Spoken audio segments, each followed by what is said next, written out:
दोस्तों, मेरे साथ हैं पूर्व सैनिक भुवन कठैत जी और जो जा रहे हैं कल 6 तारीख को गैरसैंण रामलीला मैदान में पहाड़ी स्वाभिमान रैली है। तो उसके लिए इन्होंने पैदल पथ यात्रा शुरू करी हुई है आज 5 तारीख से और अभी 12:30 बज रहे हैं दिन के। जय उत्तराखंड, जय भारत, जय बाबा केदार। मैं पहले तो ये स्पष्ट कर दूं, क्योंकि हमारा मौलिक अधिकार है अपने सरकार से किसी भी समस्याओं के लिए आक्रोश करना। हम अपनी सरकार उत्तराखंड सरकार से कह सकते हैं, ना कि हम जो पहाड़ के स्वाभिमान के साथ इतना घोर अन्याय हुआ है उसके लिए हम अपनी ही सरकार को बोलेंगे, चाहे वो सरकार किसी की भी हो, चाहे वो सरकार कांग्रेस की हो, चाहे वो सरकार बीजेपी की हो, चाहे वो सरकार निर्दलीय की हो, चाहे 100 गठबंधन पार्टियों की हो। हम अपनी ही सरकार को कहेंगे, ना कि बिहार के सरकार को। मैं पूछना चाहता हूं कि उत्तराखंड राज्य के लिए 42 शहादतें दी थी हमारी पुरखों ने। क्या इसी दिन के लिए हमको ये राज्य मिला था कि कोई एक मंत्री प्रेमचंद अग्रवाल हमको गाली दे दे और उसके समर्थन में हमारी अध्यक्षता रितु खंडूरी जी उनका समर्थन करें और बीजेपी के प्रदेश अध्यक्ष महेंद्र भट्ट जी बोले कि अगर तुम उनके खिलाफ बोलोगे तो हम तुम्हें जेल डाल देंगे, कानूनी कार्य। मैं कहता हूं आप जेल डालो चाहे फांसी दो, जो पहाड़ के खिलाफ बोलेगा हम उसके खिलाफ बोलेंगे। ये पहाड़ का राज्य हमारे पूर्वजों ने 42 शहादतें दे के दी हैं, ऐसी नहीं मिला है हमें ये राज्य।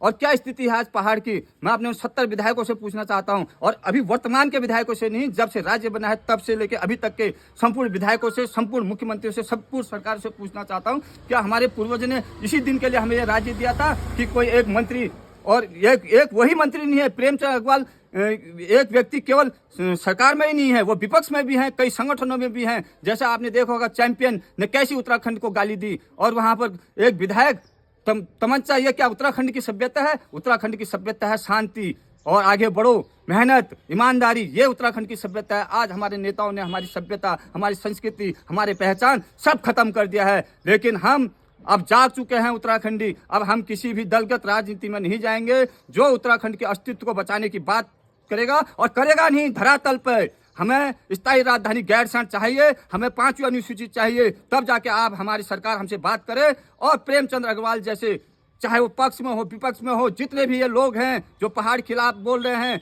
और इन्हीं के कारण पहाड़ का विकास नहीं हो पा रहा है, ये हमें सत्ता में नहीं चाहिए। और पर प्रेमचंद अग्रवाल जैसे ने विधायकी से भी इन्होंने अपना इस्तीफा देना चाहिए। और मैं बीजेपी सरकार से कहना चाहता हूँ कि महेंद्र भट्ट जी ने भी नैतिकता के आधार पर अपना इस्तीफा देना चाहिए। ये पहाड़ियों का राज्य है, पहाड़ियों के लिए बना है। हम किसी भी पार्टी विशेष को नहीं जानते हैं, हम सिर्फ पहाड़ को जानते हैं, पहाड़ के अस्तित्व को जानते हैं। जो पहाड़ की बात करेगा उसका स्वागत है, और जो पहाड़ के खिलाफ बोलेगा हम आने वाले समय में जरूर उनको जूता मारेंगे। आने वाला 27 ऐसा जूता मारेंगे कि जिंदगी भर याद रखोगे। इसलिए कह रहा हूँ, जाग जाओ, चाहे सरकार किसी की भी हो। अगर आप उत्तराखंड में रहना चाहते हैं कोई भी, तो उत्तराखंड और पहाड़ के अस्तित्व को आपको धरातल में काम करना पड़ेगा। अब ये बयानबाजी, जुमलेबाजी या कोई भी ऐसी बात नहीं चलेगी। मैं पूछना चाहता हूं, विधानसभा के मंदिर में 70 विधायक, चाहे वो किसी भी पार्टी के हैं, क्या दही जम गई थी उनके मुंह में जब एक मंत्री, इतनी हिम्मत होगी उस मंत्री की, देख लीजिए आप, सोच समझते कि को ऋषिकेश में बड़ी जनता के बीच में पिटा था हमारे पहाड़ी भाई को। उसके बाद ऋषिकेश नगर इकाई चुनाव में खुलेआम गाली इसके समर्थन ने माँ बहनों की इतनी बुरी गाली दी कि कह नहीं सकता मैं उसके विषय में। और उसके बाद अभी इतने बड़ी, और मंदिर में, विधानसभा के मंदिर में एक 70 विधायकों से किसी की हिम्मत नहीं उसको रोकने की। और एक जो पहाड़ का लाल बुटेला जी विधानसभा नाथ के विधायक ने बोला तो अध्यक्षता बोलती है कि तुम चुप बैठ जाओ, शर्म आनी चाहिए। और सर, हम छोड़ने वाले नहीं हैं, मैंने स्पष्ट कह दिया है, चाहे वो कोई भी व्यक्ति हो, किसी भी पार्टी का हो, कैसा हो, निर्दलीय को, जो पहाड़ के लिए लड़ेगा, पहाड़ की बात करेगा, पहाड़ के लिए अपनी जान निछावर करने को तैयार होगा, हम उसके साथ खड़े रहेंगे। और जो पहाड़ के खिलाफ जाएगा हम उसका विरोध करेंगे। जय उत्तराखंड, जय भारत, जय बाबा केदार।